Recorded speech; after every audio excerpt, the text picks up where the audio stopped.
Hello and welcome to another episode of Sermon Braindump. My name is Scott Dalen. I'm the LCA pastor in Southwest Iowa, and I present these videos every week for a couple different reasons. The first of which is take my brain out of the mode of background work over the course of the week and move into the process of writing and prepping the sermon that I will preach to my congregation for the weekend. That's the first reason I do these. The second is just to allow you, the viewer who have come across this for whatever reason brought you here today, to gain some insight into the assigned text for the week. Also want to say a big thank you for tuning in. I know these videos get lengthy and it's a time input on your part to check them out. So thank you if you do. This particular Sunday, which is June 24th, 2018, the fifth Sunday after Pentecost, our assigned text comes out of Mark chapter 4, verses 35 through 41.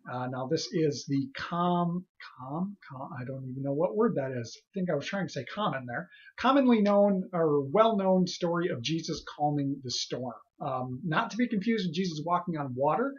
That is a different text here in Mark's gospel, although we do hear that the waves and the craziness that are going on in that particular case also kind of seem to cease when Jesus finally gets into the boat. But this is the situation where Jesus is asleep in the boat and a great big storm comes up out of nowhere as they're on the Sea of Galilee, and the disciples freak out and wake him up and like kind of yell at him a little bit, and then Jesus calms the storm. So let's go ahead and read it and then we'll talk some about it. Again, Mark chapter 4 verses 35 through 41.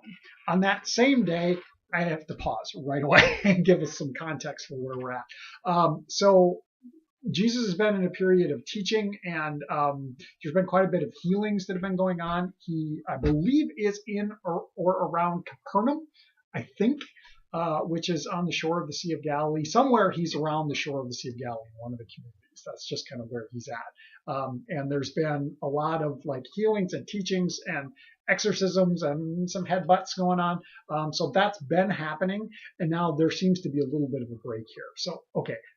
So when it says on that same day, that's what it's talking about. He's just been speaking in parables, teaching through that, and now we're continuing. So, okay, now back on with it. On that same day, when evening had come, he said to them, "Let us go across to the other side." And leaving the crowd behind, they took him with them in the boat just as he was. Other boats were with him. A great windstorm arose, and the waves beat into the boat, so that the boat was already being swamped. But he was in the stern, asleep on a cushion. And they woke him up and said to him, "Teacher, do you not care that we are perishing?" He woke up, rebuked the wind, and said to the sea, "Peace, be still." Then the wind ceased, and there was a dead calm. He said to them, "Why are you afraid? Have you still no faith?" And they were filled with great awe and said to one another, "Who then is this that even the wind and the sea obey him?" Okay, so that's the text. A few things I need to point out immediately, and they're like translation things, where this particular translation comes up a little bit short. And one thing that I want to point out, when the disciples say, "Do you not care that we are perishing?" That's an okay translation, and the "do you not care" is kind of spot on, and that really kind of catches my attention. It's one of the things that I'm really zeroing in on. But do you not care that we are being destroyed, that our lives are over? That, yeah, perishing is pretty good. So that is in there. But then when Jesus rebukes the wind and the sea, he actually, the peace be still, he actually says, "Be silent," or "be muzzled." This is the exact same word in the original language that Jesus uses earlier when he rebukes a demon and is casting the demon out. He tells it to be silent, be muzzled, be controlled, be ended. And that's what he says to the sea.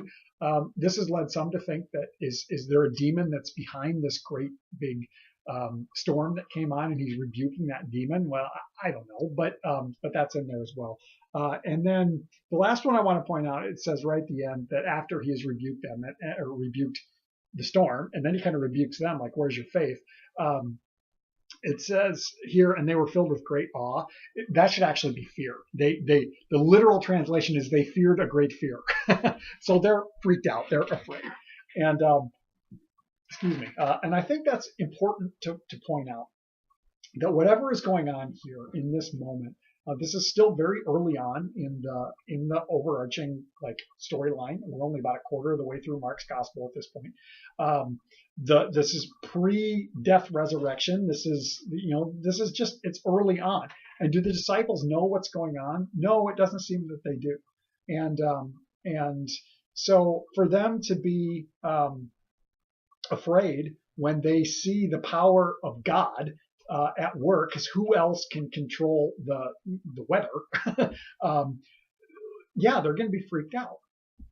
They're going to be freaked out by this whole situation. And, this storm has come up. And a little bit of background. At least 4 of these guys are fishermen. Some of them we don't know exactly what they do, but at least 4 of them have been on this sea countless times before. They go out at night because that's when the fishing happens.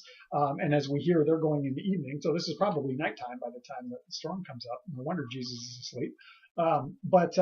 So whatever the storm is, it must be a pretty big deal because they're getting freaked out. Side note. I've been on the Sea of Galilee now, and I kind of know the geography. The sea is surrounded by mountains, and on the backside of one of those mountain ranges is a great big valley where there are a lot of travel goes on there. But storms would come rumbling through there, boil up over top of the mountain, and come flying down upon the sea very, very quickly. The area is known for that. Now, when I was there, it was one of those flat, calm days. And we actually hear that when Jesus calms the storm, it becomes utterly calm. And that was my experience when I was there. So I know the peace that can be there, but I've also been in the midst of storms that come rolling down mountains. And remember, there's mountains around it. And I know how suddenly they can come on and how powerful they can be when you're out in the middle of nowhere and you have no protection. That would have been the situation that they were facing. And apparently it's big enough that the waves are rolling over the boat and are swamping it. They're filling it up. So this is a big deal. Now, it raises the question they raise the question, do you not care? Don't you care what's happening to us? And I think the larger context is important. Some things that have already happened, so Jesus is already attracted to following. He can pull crowds in wherever he goes. And yet he leaves the crowd behind. We hear that right at the beginning. And those who are with him are ones that he has chosen. It's the 12 disciples that are with him. And we hear earlier on, I want to say it's in chapter 3. It might even be in chapter 1 or chapter 2. It's very, very early on that Jesus has called to him the ones that he wanted. And that's the 12. So this group that is with him, of course he cares. He has chosen them. And then he left the crowd behind, but brought them with him. And what are they doing in this brief interlude, this time on the sea? Well, they're going from teaching, healing, exorcisms, big crowds, tiny little crowd, crossing over. They go to the other side, which is into Gentile territory, so foreign territory essentially, where they encounter one guy who's demon possessed. They heal him. There's a little bit of turmoil in and around that situation itself, and then they get back in the boat and they come back over again. That's the only thing they do over there. So teaching, healing, preaching, butting heads with the powers that be, brief interlude. Don't you care?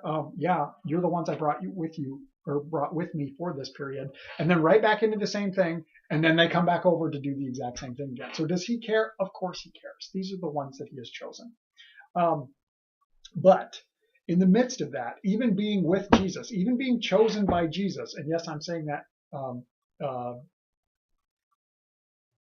intentionally, there's the word I'm looking for, because we have a baptism this weekend. That's something going on in my congregation, so I'm thinking about that, and the fact that in baptism, that's the promise that God has chosen us as an individual, or this child who's going to be baptized. God has chosen this child, has claimed this child as a beloved child of God, which I believe is the truth for all of us. So the ones that he has chosen, he has with them. And of course he cares. And so kind of lost my train of thought a little bit. I wonder about Jesus' question to them when he rebukes them. When he says, where is your faith? Because we hear they're scared. And they're even scared of this power of God on display through Jesus, which I think I would be too. If I was in the midst of a crazy storm and a dude said, shut up to the storm, and it did, it listened, I think I'd be freaked out too. But it raises the question of what is our response when life gets crazy? Because life gets crazy. And all we have to do is turn on the news and we know that. Or all we have to do is listen to people talk to each other and we know that. So what is our response? Is our response hope and faith that the one who made us in the first place, not necessarily is going to protect us, but that God is the one who gets the last word in our story? Do we cling to that? That even if death is the result of this horrific storm that's blowing over us, we trust that God's got us? Or are we simply afraid because we don't know what's going to happen? Both very normal human responses. And I'm not telling you how you're supposed to respond. I'm just raising that question and posing it as, is this where Jesus' question comes from? What is your response? Do you respond in faith, knowing that I've got you, or do you respond in fear because we don't know what's going to happen? That's a lot of what's happening here. And there's other things that I could go into, but that's kind of the direction that I'm going, and now I'm going to ponder on it some more as I get ready to write. So if you have thoughts, questions, comments, throw them down in the comment section. We'll continue the conversation that way. No video next week. I'm actually going to be off on vacation, but I'll be back in a couple of weeks with another one. So I hope you have a great couple of weeks. We'll catch you next time.